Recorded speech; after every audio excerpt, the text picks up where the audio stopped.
नमस्कार and welcome you all to world affairs. मैं हूं प्रशांत धवन। नाउ रिसेंटली एक मेजर चेंज हुआ है जियोपॉलिटिक्स में, जिसके बारे में आपको पता होना चाहिए। ये एक बहुत ही ज्यादा इंपैक्टफुल बात है। ब्रिक्स कंट्रीज अपने आप में शॉक्ड हैं। यूएसए ने एक लॉन्ग गेम खेली है साउथ अमेरिका में।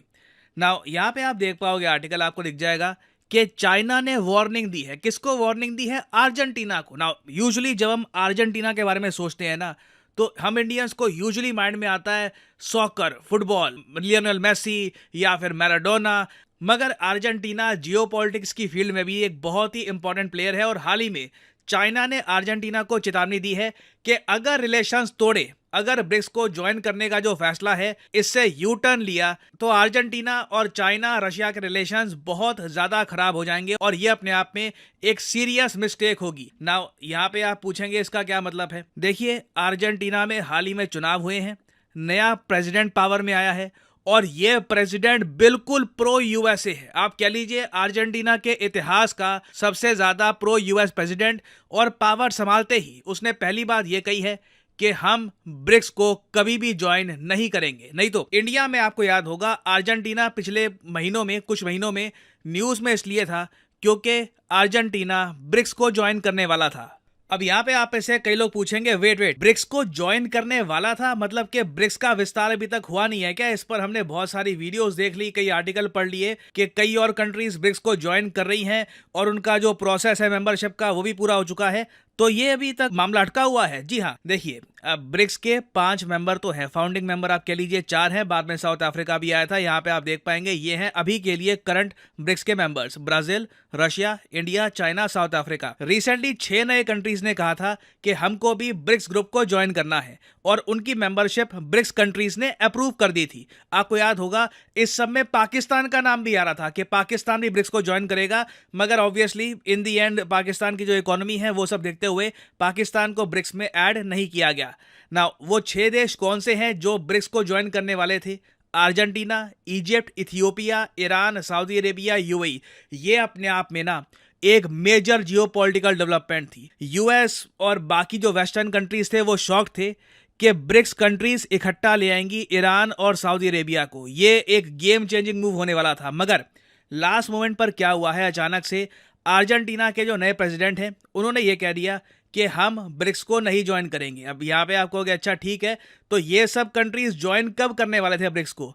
1 जनवरी 2024 में। तो लिटरली आप कह लीजिए 1 महीने बाद ब्रिक्स का पूरा चेहरा बदलने वाला था। लास्ट मोमेंट पर अर्जेंटीना में एक ऐसा प्रेसिडेंट आया जो अपने कुत्ते से बात करता है, लिटरली अपने डॉगी से बात करता है। आप नहीं मान रहे, मैं आपको दिखाता हूँ। यहाँ पे आप देख पाओगे, आर्टिकल आपको दिख जाएगा, अर्जेंटीना के नए प्रेसिडेंट इलेक्ट। हाँ, वैसे ये प्रेसिडेंट अभी बने नहीं हैं, प्रेसिडेंट इलेक्ट हैं। 1-2 दिन में इनका जो शपथ ग्रहण समारोह है वो हो जाएगा, उसके बाद ये बन जाएंगे ऑफिशियली अर्जेंटीना के नए प्रेसिडेंट। इनका नाम है हवियर मिले। इनको इंडिया में हम लोग काफी बार जेवियर मिले भी कह देते हैं। वैसे जो करेक्ट प्रोनाउंसिएशन है इनकी अर्जेंटीना में, उनके मीडिया में इनको हवियर मिले कहते हैं। और इन्हें देखिए दुनिया भर में ना एक निकनेम मिला हुआ है, वो है पागल आदमी, मतलब द मैडमैन। इनकी कुछ आपको वीडियोस दिखाऊंगा, उससे आप समझ जाएंगे कि इनको मैडमैन क्यों कहा जाता है। और इनके बारे में एक फेमस बात है कि ये अपने कुत्तों से एडवाइस लेते हैं। लिटरली अपने कुत्तों को बुलाते हैं, एक थोड़ी मीटिंग वगैरह होती है और उसके बाद काफ़ी बार ना ये बड़े जो डिसीजंस हैं अपने कैंपेन से रिलेटेड, काफ़ी बार पॉलिसी से रिलेटेड, वो लेते हैं। नाउ मिले की कुछ वीडियोस हैं सोशल मीडिया पर, ये मैं आपको दिखाना चाहूँगा। नाउ यहाँ पे आप देख पाओगे ये इनकी बहुत ही फेमस वीडियो है जहाँ पर ये कह रहे हैं कि सरकार मैं अपनी बनाते टाइम ना ये मंत्रालय ख़त्म कर दूंगा। Bueno, lo primero que tenemos que entender es que el Estado no es la solución, el Estado es el problema. इनकी मेन फिलॉसफी ये है, सरकार समाधान नहीं है, सरकार ही प्रॉब्लम है। सरकार को जितना कम करोगे, मतलब कि मंत्रालय जितना कम करोगे, कानून जितने कम रखोगे, उतना कंट्री ज्यादा आगे तरक्की करेगा। Ustedes, si se fijan acá, tienen la gran rabiosa, el gran la que es la foto, pizarra, deporte. अब ये दिखा रहे हैं कि कौन कौन से मंत्रालय ये खत्म कर देंगे पावर संभालते ही। Ministerio de Turismo y Deporte. Ministry of tourism और स्पोर्ट्स खत्म कर दूंगा। Afuera. Ministerio de Cultura. Ministry of culture खत्म कर दूंगा। Afuera. Ministerio de Ambiente y Desarrollo Sostenible. Environment और सस्टेनेबल डेवलपमेंट की मिनिस्ट्री भी खत्म कर दूंगा। Afuera. Ministerio de las Mujeres y Género y Diversidad, afuera. जो महिलाओं के लिए मिनिस्ट्री बनी है वो भी खत्म कर दूंगा। Ministerio de Obras Públicas, afuera, aunque te resistas.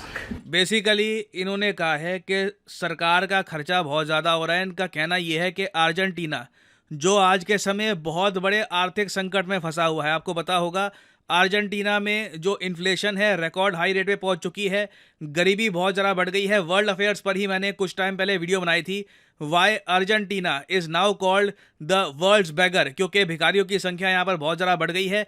तो इनका ये कहना है कि सबका मेन कारण यही है कि सरकार पर बहुत ज़्यादा बोझ बढ़ गया है, सरकार अनाप शनाप खर्चे बहुत ज़्यादा कर रही है, और जब सरकार के खर्चे बढ़ते रहेंगे, सरकार टैक्सेस बढ़ाती रहेगी। टैक्सेस कहाँ से आएंगे? बिजनेसेस से, कमाने वाले लोगों से। तो इन दी एंड उनकी परचेजिंग पावर कम होगी। तो ये इनकी फिलॉसफी है कि सरकार को छोटा करो ताकि सरकार की जो भूख है पैसे की ये कम हो जाएगी और अपने आप कंट्री खड़ा हो जाएगा। और इतना ही नहीं है, अर्जेंटीना के नए प्रेसिडेंट ये भी चाहते हैं कि इनकी जो करेंसी है अर्जेंटीनियन पैसो, इसको खत्म कर दिया जाए। इसकी जगह अर्जेंटीना में ये चाहते हैं सिर्फ एक करेंसी का इस्तेमाल हो, वो है यूएस डॉलर। यहाँ पे आप देख पाएंगे वॉल स्ट्रीट जर्नल का आर्टिकल है, Argentina's new president wants to adopt US dollar. और ये सब चीजें देख कर ना चाइना का सरकारी मीडिया, रशिया का सरकारी मीडिया बहुत ज़्यादा गुस्सा है। उनका कहना यह है कि ये जो आदमी आ गया है अर्जेंटीना में, ये बेसिकली यूएस गवर्नमेंट का एजेंट है। यूएस जो चाहेगी वो ये आदमी करेगा। और लिटरली रशियन मीडिया तो कह रहा है कि यूएसए ने एक तख्ता पलट करवा दिया है अर्जेंटीना में, क्योंकि अर्जेंटीना एक टाइम पे आप कह लीजिए थोड़ा सा ज़रा झुका हुआ था टुवर्ड्स चाइना, टुवर्ड्स रशिया, मगर अब बहुत ज़्यादा अल्ट्रा प्रो यूएस कंट्री बन चुका है। मेरे हिसाब से साउथ अमेरिका में आज के समय अर्जेंटीना से ज्यादा प्रो यूएस कंट्री आपको नहीं दिखेगा। अब यहाँ पे आप एक क्वेश्चन पूछेंगे, मगर ये कैसे पॉसिबल है कि एक कंट्री अपनी करेंसी जो पैसो है, अर्जेंटीनो पैसो, जिसकी बाय द वे पिछले कई सालों में पिटाई बहुत ज्यादा हुई है। अगर हम 5 साल पहले की अगर हम बात करें तो आपके पास अगर अर्जेंटीना का एक पैसो था तो उसके बदले में 2 रुपये मिला करते थे। आज के समय सिचुएशन ऐसी हो गई है कि एक इंडियन रुपी के बदले 4 से भी ज्यादा अर्जेंटीनियन पैसो एक्सचेंज होते हैं फॉरेक्स मार्केट में। तो इनकी करेंसी देखिए बहुत ज्यादा गिरी है पिछले 5 सालों में, और इसलिए अर्जेंटीना के नए प्रेसिडेंट कह रहे हैं कि हम यूएस डॉलर को अपना लेंगे और इससे इनके देश में जो इन्फ्लेशन है, महंगाई दर है, जो 143% है, दैट इज इनसेन, 143%। इंडिया में ना इन्फ्लेशन रेट 7-8% के आसपास जाता है। हमारे यहाँ डिबेट्स होनी स्टार्ट हो जाती है, महंगाई कंट्रोल से बाहर जा रही है, हम क्या करेंगे। आप इमेजिन करो यहाँ पर लंबे समय से ना 100 से ऊपर इन्फ्लेशन रेट चल रहा है, 100% से ऊपर। तो अर्जेंटीना के नए प्रेसिडेंट कह रहे हैं कि यूएस डॉलर सारी हमारी जो प्रॉब्लम्स है सबको सॉल्व कर देगा। और उसके अलावा इनका एक प्लान ये भी है कि अर्जेंटीना में जो सेंट्रल बैंक है, जिस तरीके से इंडिया में है reserve bank of India, USA में है फेडरल रिजर्व, एक आप कह लीजिए सेंट्रल बैंक है जो करेंसी को देखता है और चीजें देखता है। तो यहाँ पे ना अर्जेंटीना के प्रेसिडेंट कह रहे हैं कि सेंट्रल बैंक को भी खत्म कर दूंगा, और करना होगा क्योंकि लिटरली ये अर्जेंटीना की जो इकोनॉमी है ये यूएसए को थमा देंगे। यूएस डॉलर्स बेसिकली चलाएंगे अर्जेंटीना को। तो ये सब देखकर देखिए चाइना, रशिया, कुछ हद तक आप कह लीजिए इंडिया भी शॉक्ड है कि यूएसए ने रातों रात टेक ओवर कर लिया है पूरे कंट्री पे। और सबसे अजीब बात यह है कि अर्जेंटीना के जो लोग हैं ना वो भी इस नए प्रेसिडेंट के पीछे खड़े हैं। उनको देखो, उनको एक बेहतर भविष्य चाहिए, उनको जल्द से जल्द जॉब चाहिए, उनको जल्द से जल्द महंगाई से छुटकारा चाहिए। और इस सब के बीच में कोई भी आदमी अगर उनको कोई बड़ा सपना दिखा देता है कि मैं ये कर दूंगा, मैं रातों रात सब ठीक कर दूंगा, तो उसके पीछे वो खड़े हो जाएंगे। अब क्वेश्चन यहाँ पर यही आता है कि क्या अर्जेंटीना के नए प्रेसिडेंट अर्जेंटीना को बचा पाएंगे, या फिर ये बड़े चेंजेस करने वाले हैं, सेंट्रल बैंक को खत्म कर देंगे, यूएस डॉलर को लेके आ जाएंगे, इससे अर्जेंटीना की जो बची कुची इकोनॉमी है ये भी डिस्ट्रॉय हो जाएगी। ये देखना होगा। मैं यहाँ पे जानना चाहूँगा आपके हिसाब से जो नीतियाँ हैं अर्जेंटीना के नए प्रेसिडेंट की, आपके हिसाब से ये सही हैं या फिर गलत? लिखिएगा इसके बारे में कमेंट सेक्शन में। अगर आप कुछ रीज़न भी दे पाए अपने आंसर का तो बहुत अच्छा होगा। Please answer this in the comment section below. मैं जानना चाहता हूँ कि आपका यहाँ पर क्या विचार है। और अनअकैडमी के देखिए ऑफर चल रहे हैं आज के समय। ये जो ऑफर्स हैं इनको आप यूज़ कर सकते हैं टू गेट डिस्काउंट। तो कमेंट सेक्शन में लिंक आपको मिल जाएंगे। आप यहाँ पर कोर्स ओपन करके you can use the code PD10 और आपको डिस्काउंट मिल जाएगा। और जो सेल्स टाइम टू टाइम आती रहती है इनका भी आप लाभ उठा पाएंगे। So this is the end of the video. Thanks for listening and as always may the gods watch over you.